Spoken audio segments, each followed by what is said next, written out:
Hey, what is up, guys? T-Daisy here, coming back with another World of Tanks review. This specific review is going to be on the Tier 9 medium tank from the Japanese tech tree branch, the Type 61. Now, if you guys have been following my series on the Japanese tech tree, we've pretty much been working up as a recap from Tier 5 all the way up to now Tier 9. And I'll have all the other videos in the description. They'll also be found on my channel. Should have a hot key for something like that in the description that I'll post. I'll also have the hotkeys for different parts of the video, such as, the preliminary stuff, then the gameplay, all the after battle reports and whatnot. So pretty much, let's get started with this review, guys. Alright, so right off the bat, I've probably played, I guess we can check right now in the service record. My guess would be around 50 games in this thing, probably a little less, yeah, 35. So you can see right here that I do have a 49% win rate. I've only platooned this thing once, and I do have a pretty decent average damage per game, but that'll definitely climb, obviously, as the games go on, when I get used to this tank. But for the most part, it's a pretty solid tank. On paper, it does seem a little bit not lackluster, but it doesn't stand out as much as, let's say, the T-54 or the Object 430 version 2, but it is a very capable tank, which I'll get into now with the soft stats. Now, the soft stats, we have 1,700 hit points with the upgraded turret, which obviously, if you go to the tech tree, you're going to have to research before you get the top 105 millimeter rifled cannon. And I'll go over how the different tactics with this tank can also yield good results with the stock 90 millimeter. A lot of Unicoms actually run that because the damage output and the DPM with this 90 millimeter, with the upgraded turret, that being said, has I believe almost around as much as the STB1 with the 90 millimeter. It probably has, my guess would be around a Soviet medium tier 10 DPM, probably around like 2,900. Now with the upgraded 105, it has around like 2,400, I believe, with the top turret and everything, with vents and all that. But I'll get on to that later, when comparing to the Centurion 7/1 and also the Leopard PTA. So that being said, we have 1,700 hit points, as already stated, with the top turret. We have a 570 horsepower engine. Now, this is the stock engine. I will be researching the top engine probably shortly. I have enough research to do it, but I actually am still deciding on whether I'm going to research it, but for the most part, I probably will. Again, we have a good speed limit on these, higher tier tanks from the Japanese tech tree. The STA was around, I think, 50 kilometers an hour, maybe 45, and this thing is at 47.6. So you're going to be pretty maneuverable. Your traverse speed is also very good, an upgrade from the previous tanks at 48 degrees per second. Now, it is pretty much the same, size and thickness of armor that the STA was, pretty much making it a paper tank. So with the whole armor, you're going to have 55 millimeters in the front, 35 in the side, and 25 in the rear. We also have a bit more turret armor than you would expect. The gun mantlet is actually very, very thick. It's a lot of spaced armor, so if anyone's shooting heat at you, or even lower caliber guns are actually going to bounce off, sort of like a Hellcat's mantlet, where it comes down like this. We have 70 millimeters of turret armor in the front, that being the cheeks and the underside here. And the cupola is obviously going to be a weak spot. The side we have 60, and that gets less as the ammo compartment is probably around 30. And the back we have 35. So, that being said, the soft stats are pretty good on this tank. It really shines in its flexibility in-game and also its gun depression and hidden stats with the terrain maneuverability and everything. Next, we'll go on with the gun, and stay tuned. Alright, so here we have all the guns of the 105mm equipped Tier 9 tanks. We have the Royal Ordnance L7A1. From the Centurion Mark 7/1, we have the normal L7A1 from the Leopard PTA, and the 105mm rifled gun from the Type 61. Now, that being said, the Type 61, you can already see right off the bat, has a lot more DPM than both of these other Tier 9 medium tanks. It has one more rounds per minute than the Centurion, and pretty much around 1.5 more than the Leopard PTA. Now, that being said, it does have 10 less penetration, which really doesn't get that annoying, but you can see a difference sometimes while shooting lower plates at an angle, such as like a VKB or a E100 or mouse, stuff like that. However, with that being said, it does have the high explosive anti-tank heat rounds at 330 millimeters of penetration, which pretty much works sort of like a T-54, how it has, the capability of penning upper superstructures of E3s and T-95s and all that good stuff. So with that being said, the Royal Ordnance gun has the Hesh rounds, which really is lackluster. It's very iffy. Unreliable at best, with 210 millimeters penetration. However, if you do pen with the Centurion, you do the major 480 alpha damage. Now, it does have the 390 damage with the 258 pen, 390 with its heat rounds, and 480 with its HE rounds. It does have the same accuracy as the Leo PTA at 0.36, dispersion at 100 meters. However, the maneuverability combined with a lot of terrain resistance and stuff really does make the bloom a little bit worse than the PTAs. The aim time is better though overall on the PTA, or on the Type 61 than the PTA at 2.3 seconds as opposed to 2.9. However, despite all this, it is going to be a little bit lackluster in aim time and just gun stats and dispersion altogether than the Centurion 7.1.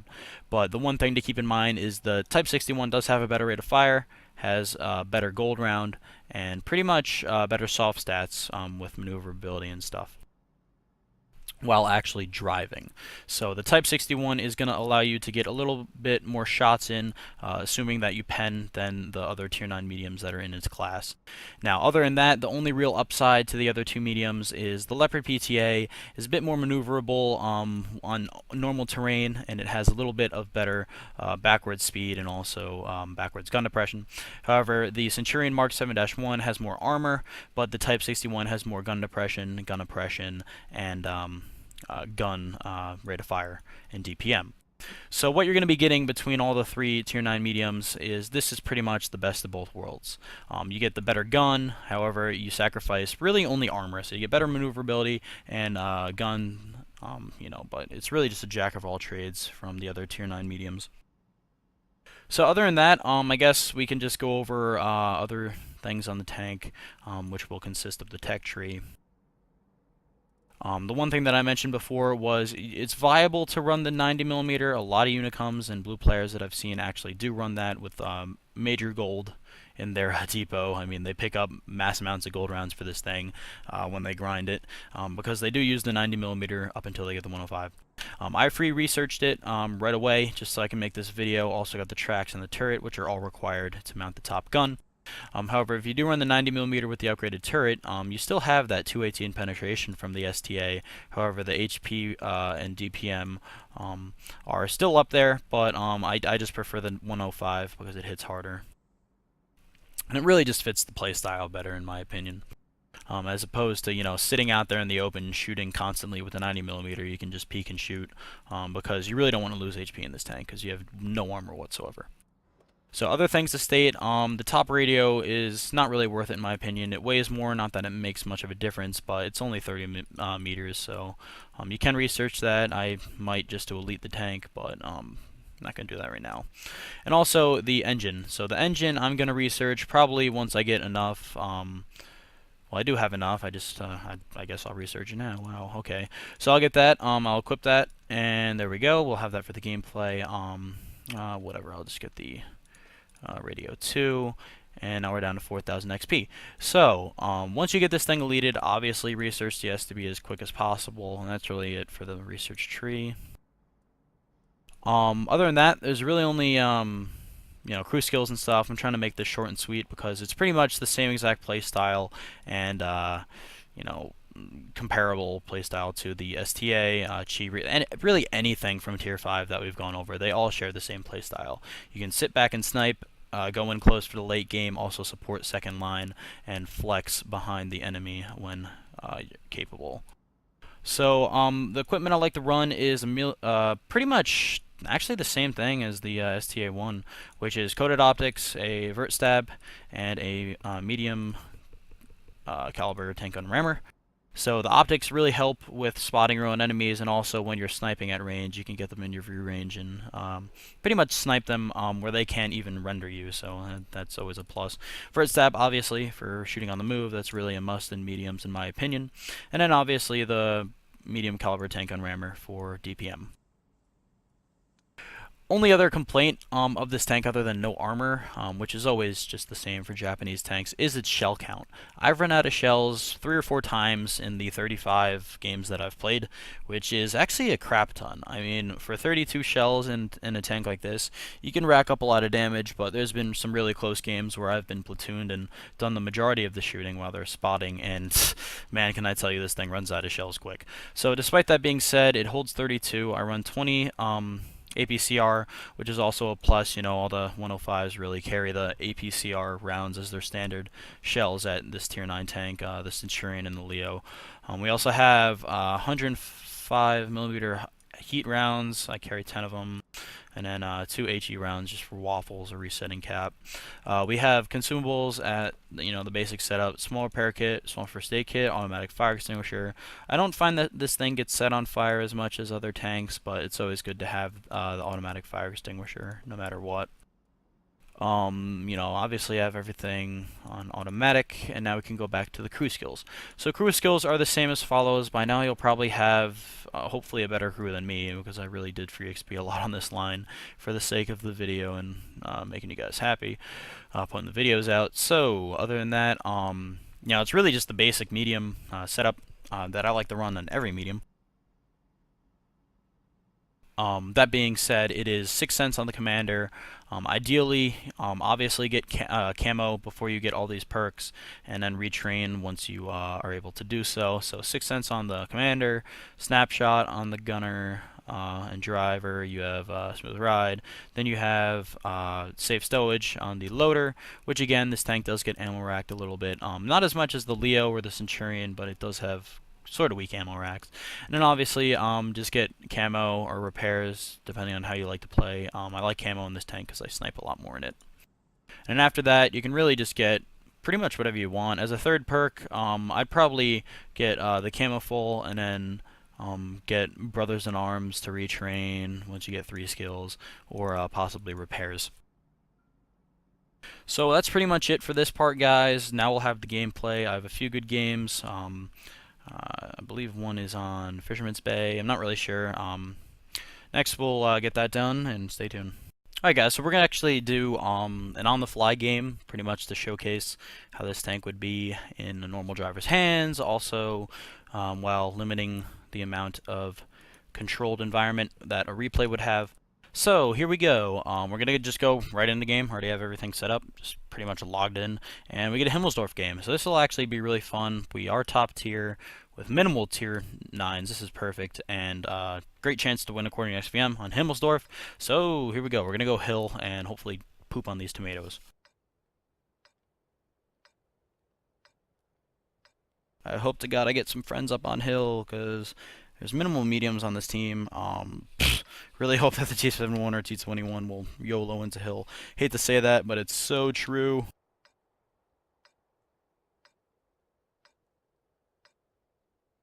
So they have a VK. That's really the only threat that I'm seeing at all, because that tank is friggin' broken as hell. And I picked up one of those, and I've only played like 30 battles in it, but Jesus Christ, is it unfair. So this M103 may come up here. I guess I'll just say follow me just to reassure that. T44 is also coming uphill. Alright, so he's coming with me. We're going to follow this T44. He has better HP to ton ratio, so he'll get up there first, and we'll support after him. Now, the one thing about this tank is it is pretty tall, so once I get to the F9 position, I'll be able to actually shoot into their, pretty much all the way into their base, also where that T69 and 12TR, so that'll be perfect. So if I don't do well this game, that's shame on me, and really going to be bad gameplay. So we'll see what happens. Hopefully I'll be able to encounter some guys up here, get them down quickly, and then take advantage of that.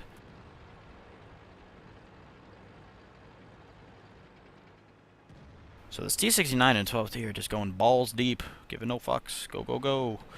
And they're dead. Rip. Alright, so T-71 did what I wanted him to do, spot anyone who's coming up here. However, this Leo is obviously going to come in, so we'll get a quick snapshot on him, pull back, there's the miss. He's got a long reload, so we're going to go ahead and stay peeked out, and got an IS-3 friend who we can poop on. So he has no gun depression. Thanks for simping me, T-71, means a lot. And obviously get the bounce on his space armor. So here we go, we're going to help this T-44 out, get up here. There is a Yag Tiger shooting, so actually I'm not going to go that way. Leo's YOLOing hard, he's got the stock on, we're just going to get over here. And the reason why I'm not going down there is because I do have paper armor. Theoretically, 1375 can put some quick damage into me. They also had, I believe, an IS-3 that went over there, so I don't want to get shot in the butt by that Yag Tiger either. So we're going to use the M103 as armor, be able to take down this Object 416 as I just whiffed that shot because I'm not paying attention. Now we're going to get in here, we're going to shoot this 1375, get his gun out of the game. By looks of it, he's just tracking our M103. That'll be fine with me. So next IS-3, if this M103 does not take the kill, which he's simping the crap out of me. There we go, we got it. And now we can snipe downward. They got the 416. If they don't kill him, they should uninstall. So there's that JT. He's aiming at me, and there's the hit. Really shouldn't have let that happen, but whatever. So I'm obviously spotted, trying to get him to turn to me. Which he's apparently not, so yeah, rip him. There's the shot, he missed. We're gonna hopefully get this JT down with a few more shots. He's trying to cover up his upper glacis, but there we go, there he does it. Still get a shot into him, good RNG there. Now we'll get the VK. Take out the guy who's spawning me, hopefully. Come on, there we go. Wow, he took down the scout. That's surprising. Good focus fire, Yag Tiger. Centurion. Alright, we gotta get out of this Yag Tiger's face. Alright, there's those. And now we can actually, hopefully put some gold into this guy. And I'm on fire. Great. Alright, so we're duking it out with this Yag Tiger. I really should back up now, which I'm actually gonna do. Because there's no use getting shot by him. There's the miss. Get a shot into his superstructure. Back up faster. Okay, good. Alright, thanks to that IS-6, we're able to live. That was really some bad play by me. Really shouldn't have stood out here in the open, but I really just wanted damage. So that pretty much wraps it up for this game. There are a few guys on the 1-2 line, but obviously with this broken and damaged engine, I'm not going to be able to get over there in time. So hopefully our guys will wrap that up, and we'll get some second gameplay, hopefully, easily, in the coming games that I'll be able to get up. So, come on, Yag Tiger. Holy grass over there. Kill him. I mean, we'll obviously show the after battle reports, but you pretty much have all you need in here other than XP that I'm gonna get. We have around 2.5k damage, a little less than I expected. I did get 4 kills because I was just trying to focus those guns and save as many tanks on my team as I could. We obviously got the Centurion, 1375. I think we got 12T or something down there. The VK, and I think that was it. So I'm just going to set up here, wait for them to kill them, and we'll check out the after battle reports next. So it looks like this IS-6 is faming some XP, capping out while our guys kill him. And that was, I mean, it's a solid game. Not as much damage as I expected. I really should have just, toyed up with this Yag Tiger for a little bit and then ran back down and got all the way to him where that IS-6 was. But, it worked out in the end and can't really complain. So, we spotted the IS-3, got a little bit of spawning damage on him, I guess. I would assume it's the IS-3. I guess no, we did not. So I got all track assist damage pretty much on all these mediums and a few heavies. Leo, Yag Tiger, 416, IS-2, and 1375. Damage the fuel tank and track on that Leo. Track. And we killed the 13... nope, we didn't kill him. We killed the Centurion, IS-3, VKB, and PTA. Other than that, let's check out the XP. We got 934 base XP with 4 kills and pretty much decent, accuracy, 10 out of 14. Did bounce a few on that Yag Tiger, if I remember. That's pretty much it for this. We can't really stress enough how good this tank is at sniping. You saw that there with the Ag Tiger, but obviously that's not really a good example because I was spotted and I was obviously just duking it out with him at range because my DPM is not superior, but it's up there. So I made a whopping 5,000 credits, so tier 9s don't yield that much, profits. So that's the first gameplay. Next we'll have the second, and I don't know what map it's going to be on, but you'll obviously see in a few seconds. Alrighty, so here's the second gameplay. A tier 9 game with not a lot of tier 9s, but 6 on each side. So it is on Fisherman's Bay, sort of like the STA1 replay, and this pretty much just showcases pretty much how it's the same exact type of gameplay, only a tier higher. So we are on Fisherman's Bay, a standard battle. We have a good chance to win. I'm platooned up with Lewis Devlin, which you guys have seen, I believe, I think it's 1 or 2 replays of the week that he submitted. If not, I'm going to upload one soon because I do know that I have more replays from him. We also have Dexter X, who is a member of Narwhal, one of the Reddit clans, and he's in his T54. So, we're going to do the same thing we did in the STA1 replay. Go middle and, do as much as we can with this accurate gun. The only thing to state in this game is that when cresting over the hill, I do try and pull back quicker than normal because we do have this tumor on top, which is the major weak spot. And one of the things I find funny about this tumor also is it's kind of like how the Foch rangefinder was pre-nerf, where these little things on the side, if you can see right here, follow my mouse, right here and right there, are no hitboxes, they're crits. So you have to shoot the actual cupola part of the cupola, not the little fish things that come out, like the fish tails, I guess, hammerhead, whatever you want to call it, that come out of the side, because they will not do any damage. So I get a quick shot into there on the T-54, and he completely whiffs because he just peeked out and just didn't know what the hell he was doing. So I did get spotted by that WZ, if you guys have been paying attention and not listening to me ramble on, but he was able to pretty much make a quick scout run, and now I'm out in the open. So I really need, to just take my time, because the worst thing you can do in this tank is be overly aggressive, because it has no armor. And the funny thing over here is, how the hell does T-54 not kill that 1390 yet? And by the looks of it, 1390 is going to die, but, oop, we spot some tanks over here, and, rip that T-54. So 1390 lives for a little bit longer than he should have. We do have a lot of guys on the 1-2 line, and by the way, the Wheezy does kill a 1390. So I try and take a shot here. I go right over his turret. Weird shot there. And that's the APCR for you. It really is a quick velocity, but sometimes it just throws off your shot. So I do get a shot into his engine deck, and that ends up working out well. A little bit of below average roll, but does make up for my missed shot. So Dexter is going on the aggressive side, going to kill the T-34-3. He's obviously got the superior tank, being a T-54. I'm trying to spot that 50-100, which I do. I do take a few shots, which I really shouldn't have done. I should have pulled back, which I do, but I end up pulling back too far, and I get shot one more time. So the 5100 is really the only threat on the one line other than the Invisitanks for Dexter, because he really needs to spot that guy and get him down so he is not lit. So at this point, I assume that we have the 1-2 line secured, and they're pretty much pushing the city, not totally hard, but they're gonna win that engagement most likely at this point. So we do spot a Jagdpanther 2 as well as a 112, and that 5100 dies. Take a shot at the Jagdpanther 2. Obviously, it's going to be sort of a blind shot because there was cover, and we do not land it. Now we shoot the 112, and we get a track shot on him, so we're going to get some assisted damage hopefully there. And here's where that Type 61 comes back out of the city. So he is coming up. I get a shot on him as he returns a shot into my turret cheek. Little bit of a nifty move by him there. Kind of playing it nonchalant.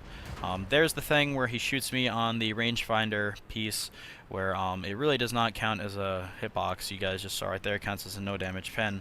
I'm surprised it did not damage my rangefinder, because normally that counts as a spot for that too.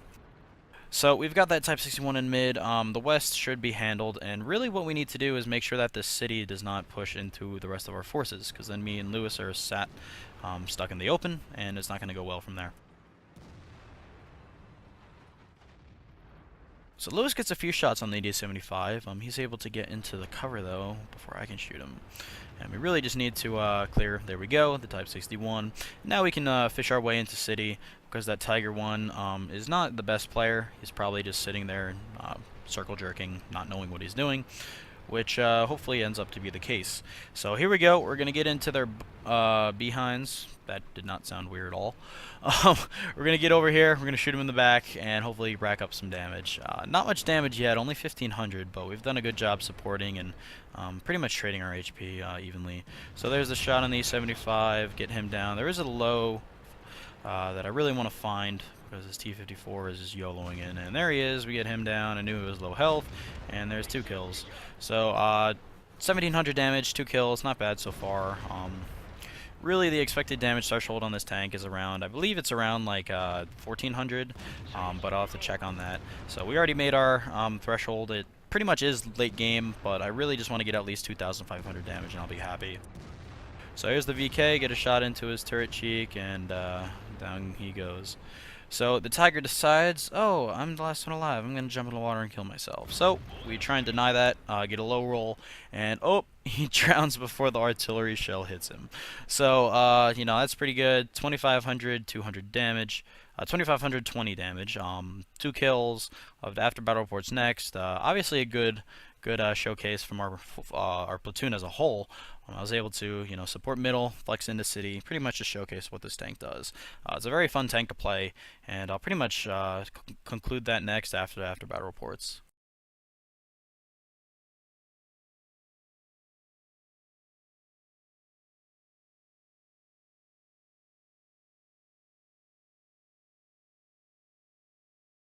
Alright, so as a whole, this Type 61 is pretty much one of my favorite Tier 9 medium tanks. Other than the T-54, I'm gonna go out on a limb and say it does top the 430 V2, just because it's all around a more consistent tank in the hands of me while playing. It does have a great gun. It's probably the highlight of it. Also, its gun depression and its better maneuverability compared to the previous tanks. It's got a great amount of DPM also to keep in mind with the 390 Alpha with 6 rounds per minute, yielding pretty much the same reload. I mean, that I've experienced as a Patton. So the M48 Patton is pretty much comparable to this tank. And I mean, in terms of playstyle and everything, gun depression, pretty much as a whole, I really should have compared these tanks a lot more. I mean, now that you think about it. So the Type 61 does actually make me think about the M48 Patton at a lower tier, which just means that it's a really good tank. So other than that, there's not much to talk about in the Type 61 other than get it. It's a good tank. So that being said, that's the conclusion of this video. Hope you guys like it. We should have the STB one hopefully quickly. It may take a few weeks, but I may use a little bit of free XP, not too much, just so I can get that out for you. So that's it. Comment, rate, subscribe, guys. Happy tanking, and remember to send in your replays and get the Type 61.